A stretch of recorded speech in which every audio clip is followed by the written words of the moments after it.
You're listening to the Clean Comedy Podcast with your host, James Creviston.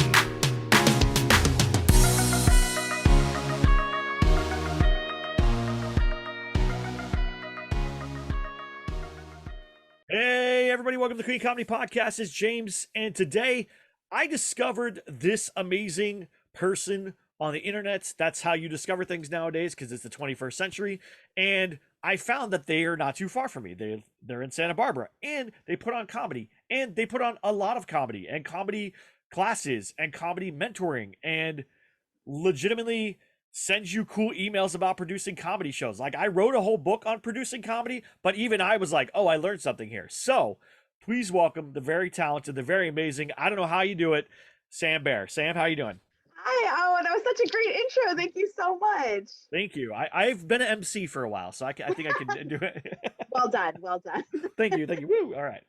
So you live in Santa Barbara. That's one of my favorite places. My wife's favorite chocolate shop is in Santa Barbara, and I take her there once a month. So I'm gonna go blank because I don't remember the name, but What a missed opportunity to shout out a local chocolate shop.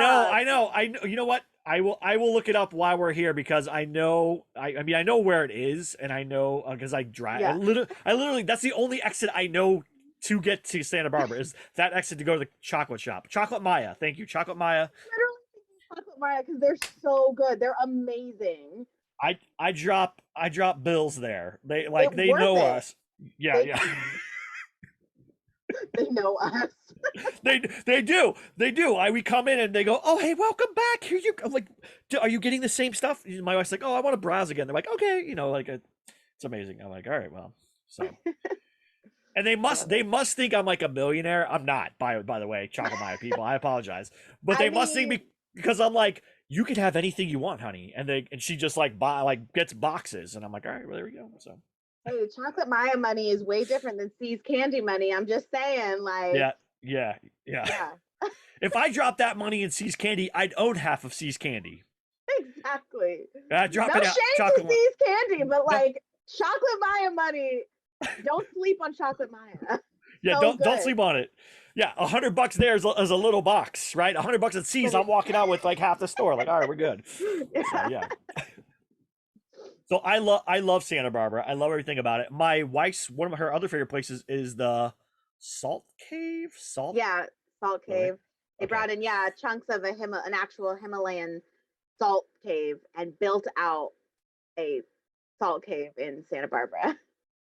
That sounds like it would be a cool place to do comedy though, right? Like, I wonder if that would be cool or not. I don't know. It would be really cool. The acoustic, not to be like that, but the acoustics in there are amazing. Like you're totally my kind of person. Like we enjoy the same kind of humor here. I love it. So kind of tell everyone your backstory, how you got started, because you produce shows, you do stand up, you teach comedy classes, you give out free. Go sign up on Sam's site and put your email in there. She'll send you like 4 different things about comedy and learning comedy stuff. So tell us your origin story. This is amazing. My origin story, to be honest, I was just always kind of that funny friend, and everyone was like, you should do stand up, and I'll be honest, it's scary before you ever do it, because it is one thing to be confidently funny and know timing with friends and with people who already like you. Like, you already got their buy-in from other stuff, like not in any way your talent. So I kind of dicked around for a bit and didn't do comedy because I was like, no, I'm good. And then I really got thrown into it. Honestly, my first time on stage, I've never been more ill prepared, but also I've had better times, but this was just such a great first experience. I was actually running a show in college, helping like produce it. And it was a competition for Jimmy Kimmel was searching for the funniest college student in America. And he was filming, or not, he wasn't filming, he wasn't there, but they were running a show at my university. And my boss was like, we don't have enough women on stage, which I would come to find out is actually a fairly normal and unfortunate fact of the comedy industry. And she goes, but you're really funny and I'm really tired of this. You need to go up on stage. And then in a really good way, she's like, I will fire you if you don't go on stage. Like, Okay, well, this was also back when I thought No pressure. don't write No pressure, anything. Sam. It's just No pressure. right. It's just all riff, all that, which is not inherently the case. Yeah. So I quickly jotted things down. I was so terrified. And this one guy who was clearly more talented than everybody else, had this different confidence. He comes up to me. I was very nervous. I thought he was going to say something to like knock what mild amount of confidence I was bringing. And he said, "I can tell you're really nervous, but I need to tell you something." What? What do you tell me? He said, "You're funny." And I said, "I haven't even said anything. Like, you can't possibly know that." And he goes, "You wouldn't be here if a part of you didn't believe you were funny." He's like, "You have to walk on stage and just keep believing that, because the audience wants you to succeed. It is uncomfortable for them if they root against you. They are rooting for you. They know their job is to laugh. Your job is to know you're funny. Do not try and convince them." And I have remembered that forever. And that's what I keep leading with. So I didn't win. Shocker, someone who was ill prepared and first time on stage. But what happened there also sent me off on my trajectory. There was probably a lower level producer from the Jimmy Kimmel show was there, and they came up to me, not the winner, not anybody else, and they said, "I want you to know that you are talented, and there is something about you that you need to keep doing this." Yes. And I was like, "Okay, all right, I'll do it." I just didn't want to lose my job. Like, a lot was happening before I went up on stage. A lot was going on. They were like, "Oh my God, you're so funny." I'm like, "Is mental breakdown part of this?" And again, come to find out, yeah, a lot of it. Yeah. I got like a whole like decade's worth of experience in like 2 hours. And so after that, I actually hired like I signed up for a comedy writing program because I did improv for 10 years. I loved improv, but I really wanted to try and make the shift over to stand up. So I'm also that weird unicorn that, because I'm like, that is a skill in itself. That happens in the industry, stand-up comics who've never done improv, they're like, it's way easier with a team. There are things that are easier about it, but there are things that are much more difficult. Like, I have to rely on someone else to be paying attention, and they're relying on me. I can't just be like, "I've got this really funny thing I want to say." They have So to when I made yes and it. If they everything, if they no and it, then you're done. You're out. exactly. I couldn't do it. So bravo to you. I would never poo poo on that. And actually, I have a movie that I'm writing that is 3 stand-up comedians get kicked out of their comedy club, like they have like a feud, and then in order to get back in the good graces of the bookers and get back in comedy, they form an improv troupe to win like America's like American improv I love competition it. thing. Yeah, and they're all terrible, by the way. And like, so yeah. Well, Imagine 3 stand-up comedians trying to do improv and they also hate each other. It's amazing. So that's yeah. Yeah. Well, so yeah, I signed up for a writing program where at the end there was going to be like a actual comedy show, because I'm like, if I pay for this, I'm going to do it.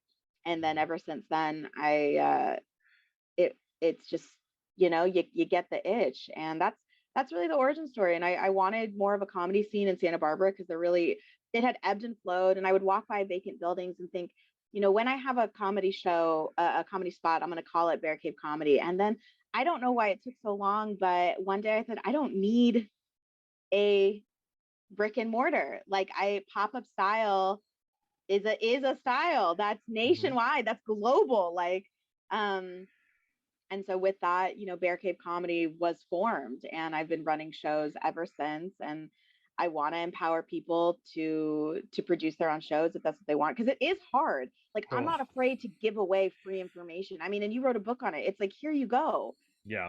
I want you to succeed, and it is hard. So do you know what the weird thing about my book? The information.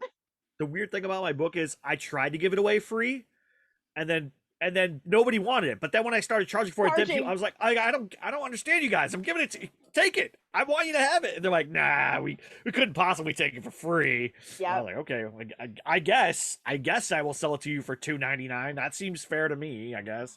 But see, that's the thing too, when it comes to even pricing anything out. Like, I think it's more of an American mentality. We're very skeptical if something is free, it can't be any good. But if it's expensive, it must be great, even if it's the exact same product.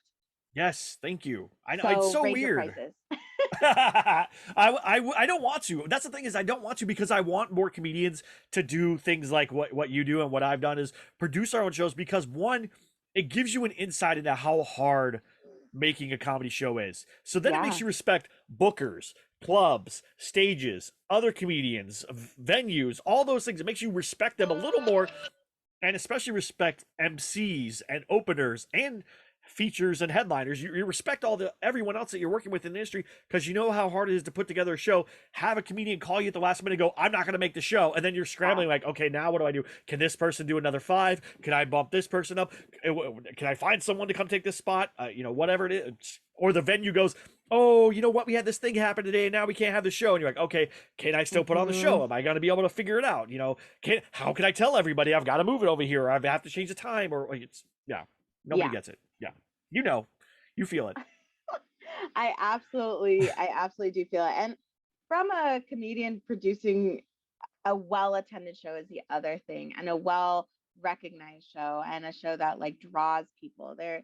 I mean, and everyone starts somewhere. For me, I really wanted to create an environment, an experience for everybody, and I wanted an array of voices on my stage, because what I was seeing and still see occasionally, which is why I do my shout out of there's no funny women, and then I spotlight female comics and say hire her, is so many shows have only one woman on the lineup, or no female comics, and then a million dudes that look like me. a lot of white guys. Yeah. And like, hey, I hire white guy comedians. That's not like not going to get you hired working for me. And I also don't not think white guys are funny. Absolutely. But I think there's a lot more points of view, and there should be. That's one of the best things, is when you see someone who doesn't look like you, who hasn't walked the same life as you, but you still connect to what they're saying, because that's talent. That they have found a way to connect with you when you are two completely different people. Yep. 100%. And that's what I try to do. I actually tried to do it. I was so angry. I tried to produce an all women show of comedy, because I was like, let's do this. I want to get no dudes on this, all women. I want to make it work. Yeah. And I was like, how do I do this? I had the show produced, I had everything set up, and the club canceled the date. It was the only one of mine, and that was kind of the final straw for me. I was like, I'm not gonna work with you guys anymore. This was important. I thought it was gonna be epic for all these women who would get seen, that normally don't get seen, or maybe they're the token woman on a show. Exactly. I was like, I don't want that. I want this to be the entire show of just, I think I had like 8 women, and I was like, this is awesome. And it took me a while to find 8 women, because there's 90 million of me and not that many of them. And I was like, they're funny. We need to pull them out and show to everybody, like, hey, look, you can enjoy this. This is amazing. And they're hilarious. Exactly. They're better than the 90 million of me, to be honest. Kind of, yeah. Well, yeah, they were. Without bashing, I have no, you can bash me. I don't care. I have a show called The Token Comedy Show, where we only have one male on the lineup, and their photo is slightly smaller, which often happens when there's only one woman on the lineup. These are things you notice. I'm like, why is her picture a little smaller? Like, it was an accident. Like, was it? Because like you have 6 other people on the poster and their photo. Okay. And we call it The Token Male Comedy Show. The male gets slightly less time. They do get later in the show. So I mean, because it is satirical, like the male who I bring on is aware of what's going on. Yeah. They know they're going to get less. They'll get a decent amount of time, but they'll be later in the show. So a good spot.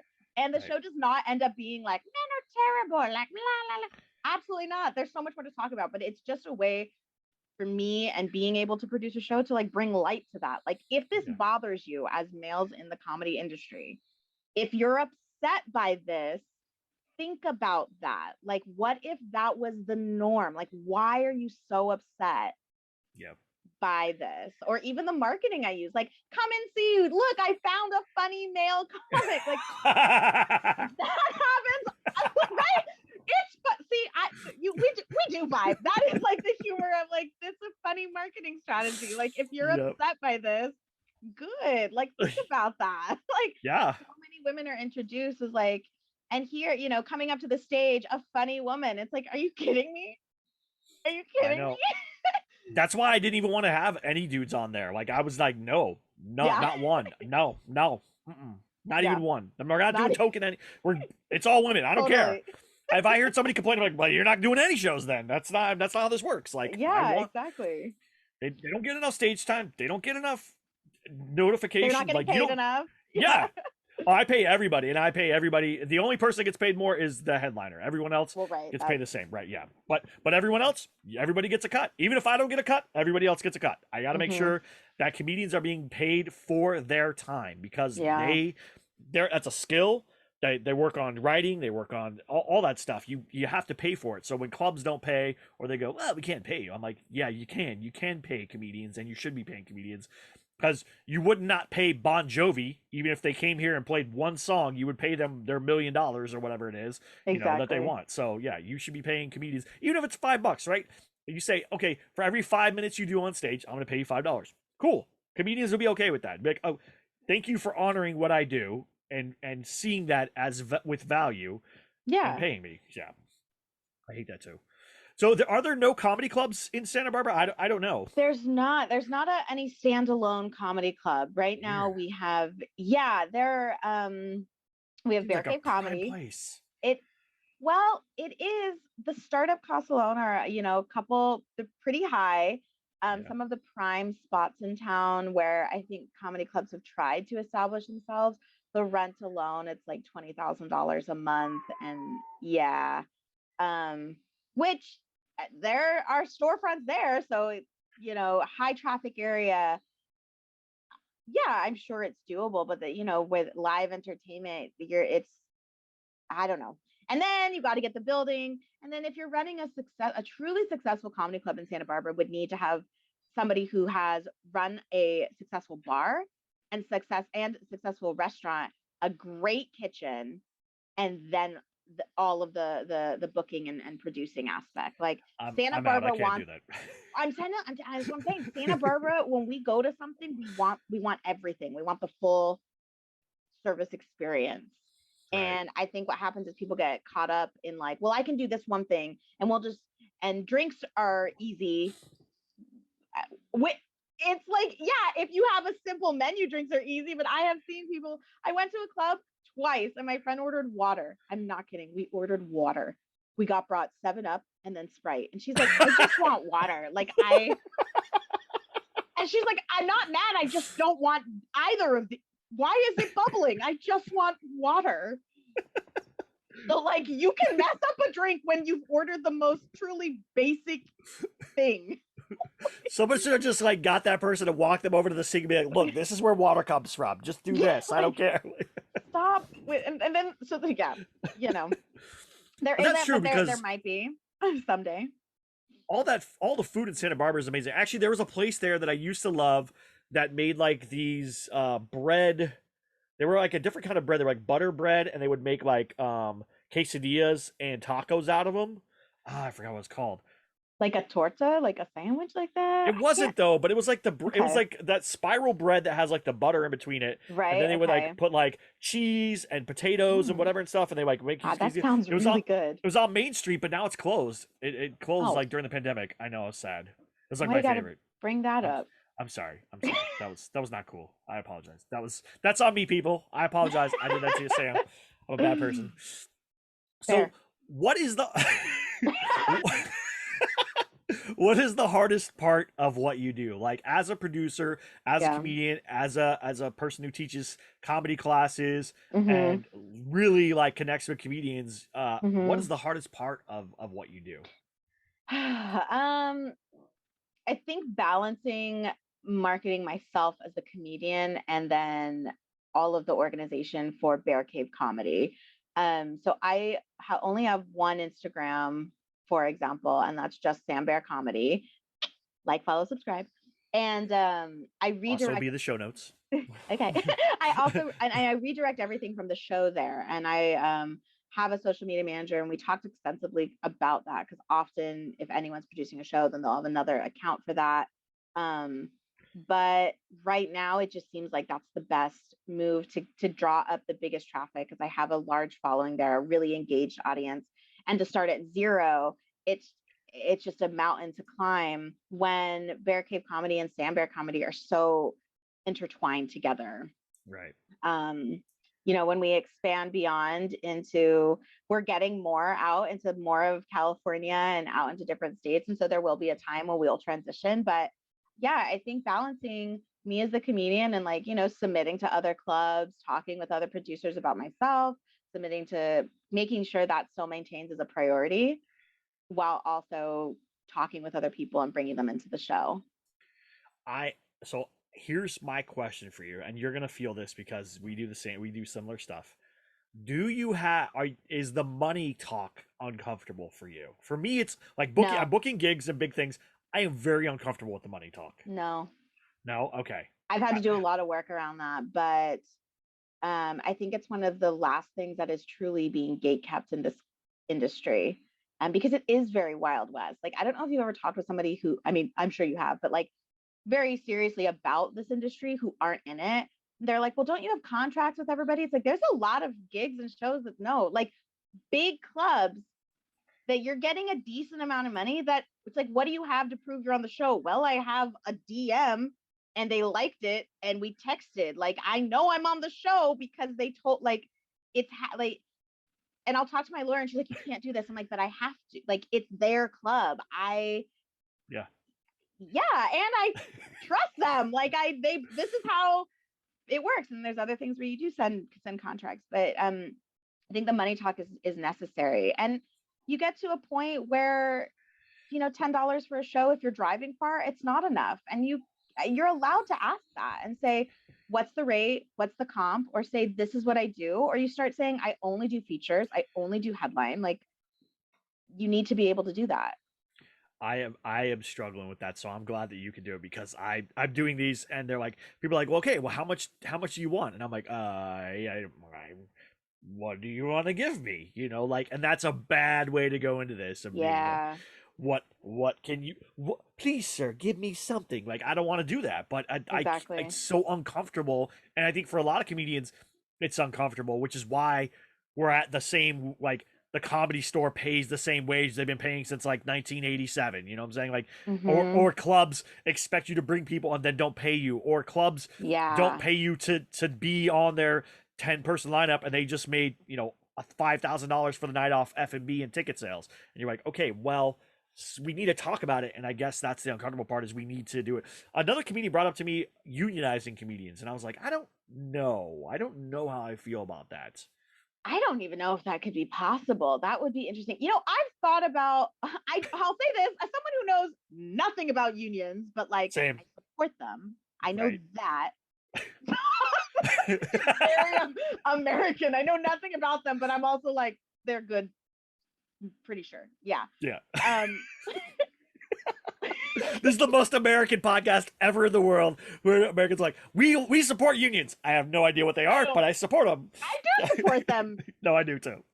but don't ask me to TED talk them. But I I would be surprised if comedians did this, and I do think it would make a difference though. Like I absolutely think because at minimum it would set a base Yeah. minimum standard, and I think that's the thing when it comes to talking about money is that a lot of comics get nervous about whatever rate they say that someone won't be able to pay it.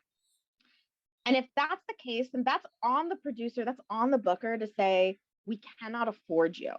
So then you have to be able to counter if it's a job that you want to Right. say, well, what can you afford? Will there be a photographer there? What can I sell merch? What are the things that I can do to make this worth it to me? And then also say, all right, what is in your budget? What's the highest your budget can allow? You can ask that if they've already said no to your first.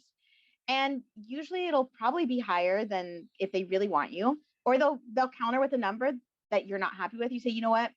I appreciate the offer, but you know, I'm gonna have to decline. And hopefully we Yeah. can work together again in the future and just leave it at that.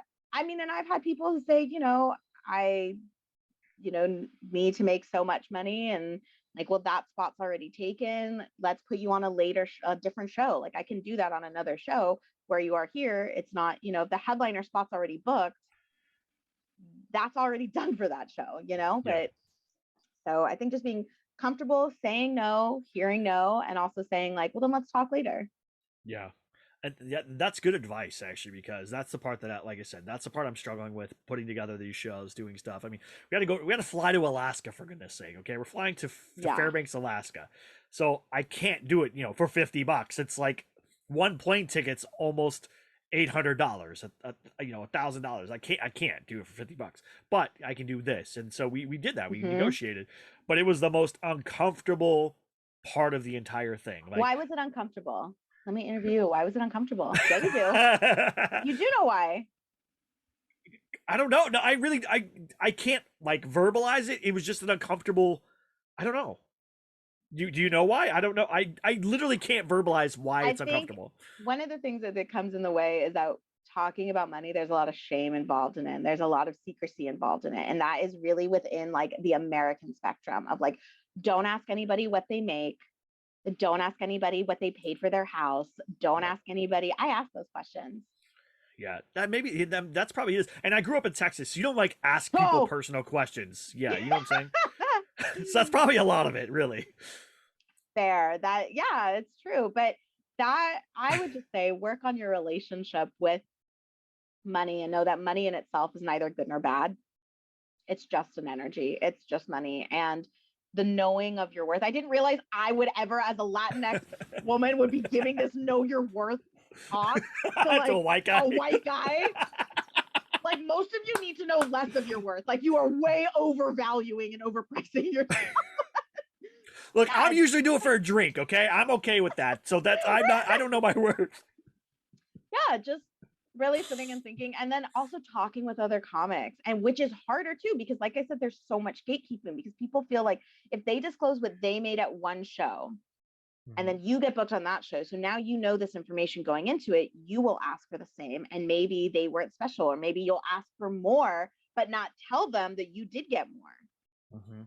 You, Yeah. like, and that's where I feel really torn in the industry because I'm like, I understand part of that, especially as a woman in this industry. I'm like, there are things I'm like, I don't want to tell all of the male producers that I know because one, they'll figure it out if they stick with producing.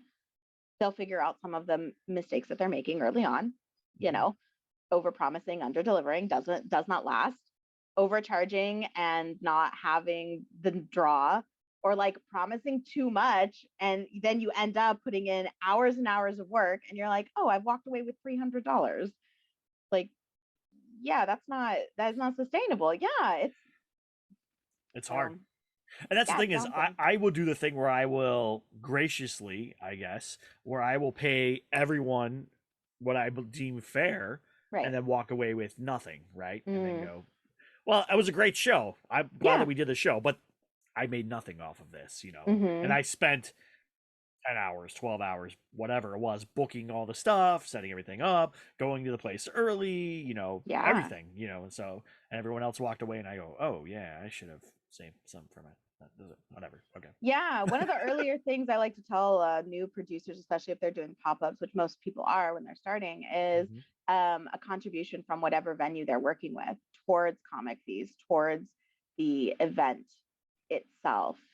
Um, Also, you can sell ad space to your event from local vendors. You can have, like I do sponsored tables.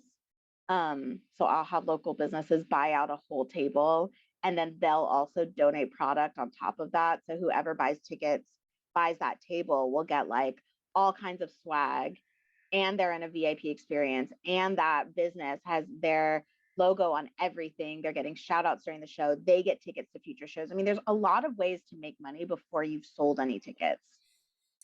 I'm gonna hire Sam to be my manager. I've just decided that this is you're amazing. This is great. Yeah, and everyone who is listening, when you want to do a show, now you know where to go. And she gives away free stuff on her site that tells you how Yeah. to produce shows.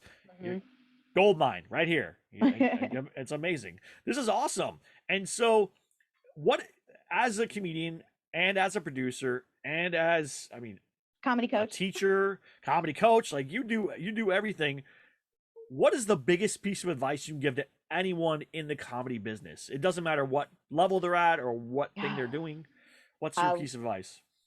you're not writing consistently enough. So actually set and keep a writing schedule. Um, Jerry? And then an addendum to that is don't get too attached to anything that you write. Be able to step away and be able to acknowledge that it could be better. Not in that always chasing perfection, but I've done that. I think any comic worth their salt has done this and has seen it also. It's easier to see than acknowledge when you do it. You get so committed to how you want to tell a joke that even when it is failing so gloriously, one of those just cherry on the cake, just Titanic of a deep dive, awful. You refuse to let go how you want it to be delivered. When in reality, if you took a beat and shifted, there's a better chance that you could save the joke, save your set because you let it go of how it should be into how it needs to be.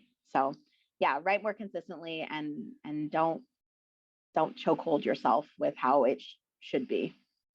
That is excellent advice. I do that because Jerry Seinfeld is one of my comedy idols, and so I write every day. Is every joke good? No, No. not at all. Not even close. If I showed half the jokes that I've written to people, they'd be like, "What is wrong with you? You should never write. Why are you even doing comedy?" I'm like, I don't know, but you've got to get it out because all the stuff in there needs to come out, but you have to figure out how to get it out. And if you're right, if you're not writing consistently, you're not going to get it out, and you're going to end up with more junk than you are gold or diamonds or whatever you want to call it. And you're going to be either going, well, I don't know why I'm not doing good. Well, it's like, yeah, you're not getting all the bad stuff out. It's like screenwriters. I've been told by my friends as screenwriters, it's like your 10th screenplay before you're good, before they're like, okay, this is something I should show to somebody else now. Right. But if you don't get those other 9 out, you have junk, only junk. Exactly. So, that's awesome. What is your favorite part of coaching? Because I see you do like a 3-part, like a 3 little lesson packet, and like an 8 little lesson packet. What's the lesson? I'm sorry. That's okay. I'm not good with words. But you should really go into stand-up comedy. It has I know, nothing right? to do with words. Yeah, agreed, 100%. It's really all confidence and a microphone, like just. I mean, that's your origin story. So I guess that does work, right? That's true, actually. So what do people? What's your class like? Like, what do you teach? Yeah. What do you I'm very interested. So now enrolling. I do a 3-session.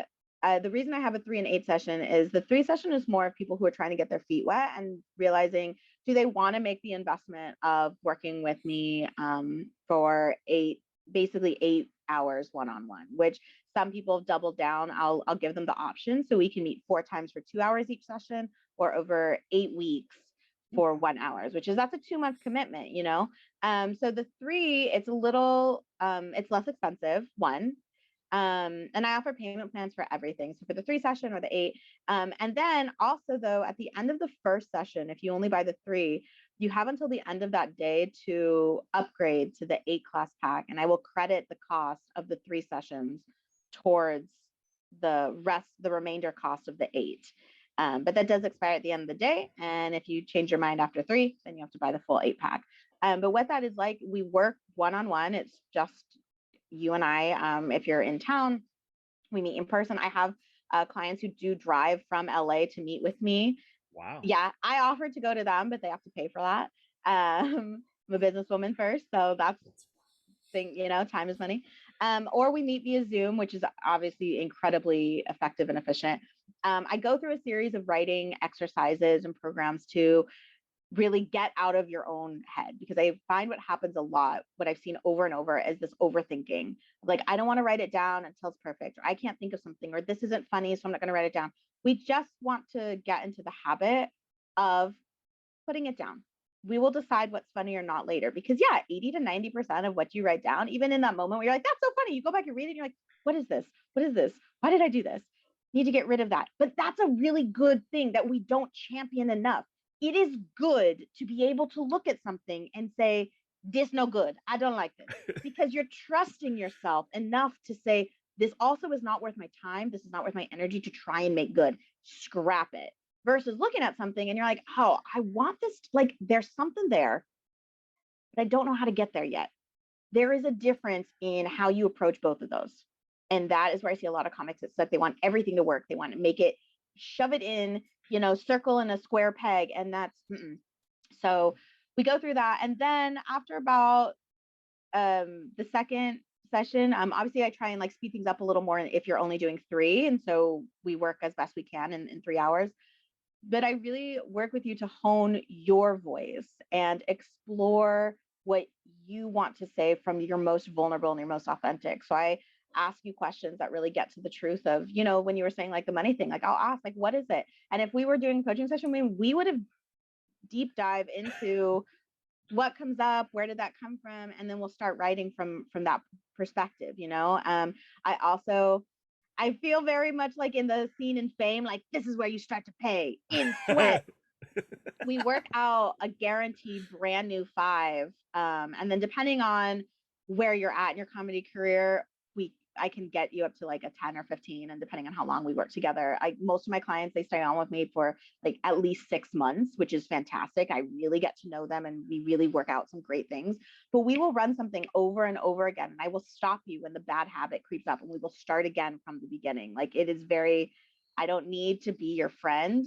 You hired me for a reason, and it's to get you where you want to be faster and better. Like, I like that. And yeah, and more confident. I just did a comedy competition with one of my previous clients.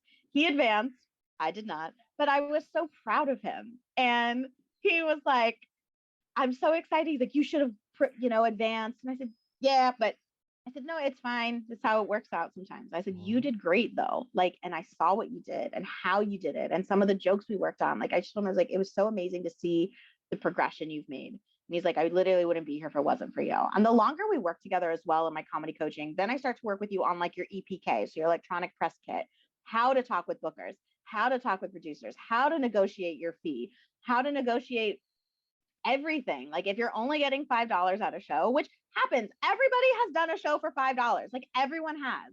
And if there's a comic who says they haven't, then they're lying, or they have a rich dad, or both. Like my dad gave me $20 for the show. Okay. Yeah. Okay. So if you're only getting 5, then like we'll talk about that. Like that's paying your dues a little, but you work with me. I bet you I can get you to get that producer to also cover 2 your drinks and maybe even a meal. And no, you can't pay rent with that. But if you're walking out of there with a meal, 2 drinks, and $5, but everyone else only got $5, you just negotiated yourself to a higher pay point. And I'm teaching you how to do that as you continue onward. That's awesome. Yeah. There you go, guys. Go to Sam and learn. Yeah. Know your worth. If you took anything away from this, learn to know your worth. And Sam's going to help you learn to know your worth. And I appreciate it, because this is awesome. This is exactly the reason why I talk to other comedians, why I talk to other people in the comedy business, because there are little things that each of us miss. Like, absolutely. Because I do know how much my higher level comedian friends make, but when I go to ask, I go, okay, well, they have this credit, this credit, this credit, this credit, and I have none of that, so I can't ask for anything close to that. And then I negotiate myself down to just the $5 and walk away. Like I'm not getting the meal or the 2 drinks, I'm just getting $5, and everybody else is getting the meal and 2 drinks, and I'm like, well, I'm not worth what they're worth. But that's not true. And it's funny because I will negotiate someone else, like I will negotiate for another comedian to get way more than I would for myself. So it's a weird we don't need a good psychology, but here we need more than we do. Like I know you were talking about credit. So I worked with a comic who, I'll say it, her name is Audrey Stewart. She's amazing. She's verified everywhere, and she's coming back to Santa Barbara in June. Check her out. I love working with her. She's so incredibly talented. I'd asked her to do a certain length of time, and she said she couldn't do that. And it's not often that I hear a headliner turn down more time. Right. Yeah. And I was a little shocked because, she's a regular at, the Laugh Factory, Comedy Store. She's all over the country. So I said, okay. And we restructured a different amount of time, still a hearty amount. But it was then that I realized, like, I thought she had like bankable, like an hour. I thought she had 45 at like a tight and hard 30 easy that she could just pull out or whatever. And the fact, I appreciate that she said no, because one, that means she respected her talent and that she was working. Like, yeah, she wanted to do her best, and the amount of time that I gave her would not have been her best. She's like, I can try, but I would rather not. I'm like, okay, this I want you. I know you're great. You do what's great. But also for me as a comic and as a female comic, I was like, I don't know why I decided that I needed to have, you know, a pullable 2 hours or 1 hour, like a hard, great, amazing 1 hour before I start going after headline spots at bigger clubs when this woman who's so talented, I cannot express that enough. She's everyone should get a chance to see her, work with her, follow her. She didn't have the time in the way that I was asking or in the comfort level and at a venue where she absolutely could have kind of roughed it out. And she was like, no. So I think we set rules on ourselves that nobody told us. And we're like, yeah, no, that's the industry standards. Like, according to who? Yeah. Yeah, what we made up in our mind. That's true. That's exactly right. Because I've been finessing this same 20 minutes trying to get, I'm trying to do all this stuff so I can go do a dry bar special and whatever. And I'm working that. And people go, oh, can you do it in a half hour? And I'm like, no, I can't. I literally cannot. I'm not going to. I'm not. One, I don't want to waste the audience's time. Two, I don't want to waste your time. I want to give you the best set I possibly can. Yeah.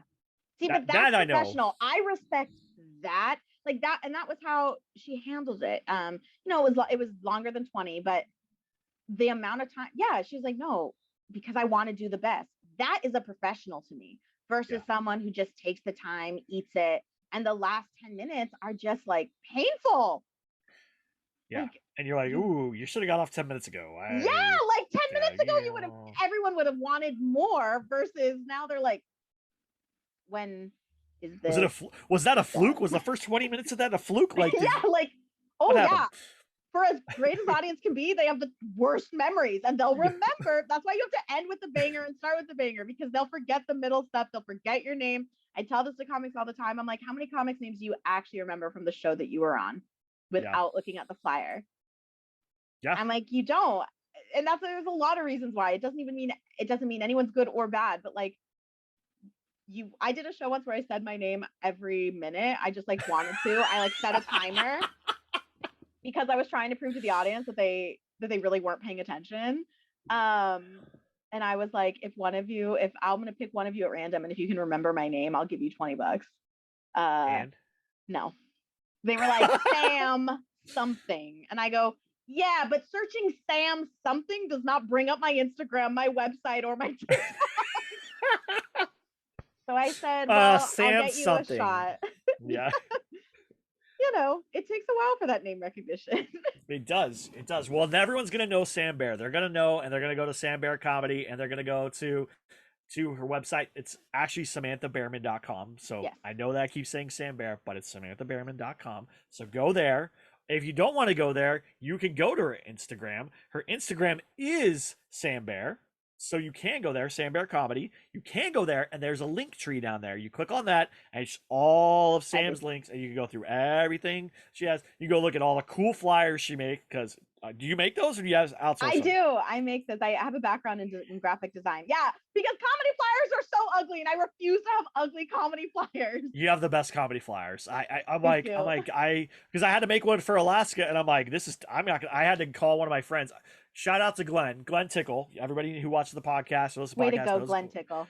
Glenn Tickle said, "I'll do it for you, James, because we're friends." And I was like, "Thank you, Glenn." And it ended up amazing. So if you go to my Instagram, if you go to at the Queen Comedy Podcast, you look at it, you'll see the Alaska flyer that Glenn made for me overnight while he was also taking care of his children and his wife and living in the East. So. I think it's Pennsylvania. I always forget. He says New Jersey, Pennsylvania. He goes to Pennsylvania so much, so I always forget. Glenn's going to be mad at me. I'm pretty sure it's New Jersey, but I could be wrong that it's Pennsylvania. So I apologize, Glenn. That shows you how bad of a friend I am. I'm a bad friend. I apologize. So thank you. There is so much white guy guilt right there that just happened, and it was hysterical to watch. That was great. That is what I live in a house with 3 women. It's nothing but guilt in my house, okay? That's the reparations. Every animal in my house is neutered, even me. Okay, you can't live in my house and not be neutered. That's how it works. So I have a lot of guilt. I apologize. Listen, I grew up with a brother. I have 2 daughters and a wife. I'm very much a feminist. I'm very much pro women. I get it now. I get all the bad things that I've ever said to any woman in my entire life, and I feel guilty about it 24/7. Not because I should, just because they won't let me not be guilty about it. So that's why. I love That's it. my life. That's my life. Thanks for tuning in to the Clean Comedy Podcast. You have the best outro. Well, I'm gonna let Sam do the outro. I'm not even gonna do the outro this week, you guys. Like, I'm gonna let Sam do it. Thanks for listening to White Guy Shame and Guilt on Clean Comedy Podcast. By the way, if you're interested in growing in your comedy career, producing a show, or just being entertained, make sure to follow, like, and subscribe to Sam Bear Comedy. By the way, Glenn Tickle, wherever you live, boy, you're a friend of mine. All right. Thank you, Sam. I'm not gonna say anything else. Thank you, everybody. Have a good one. Bye.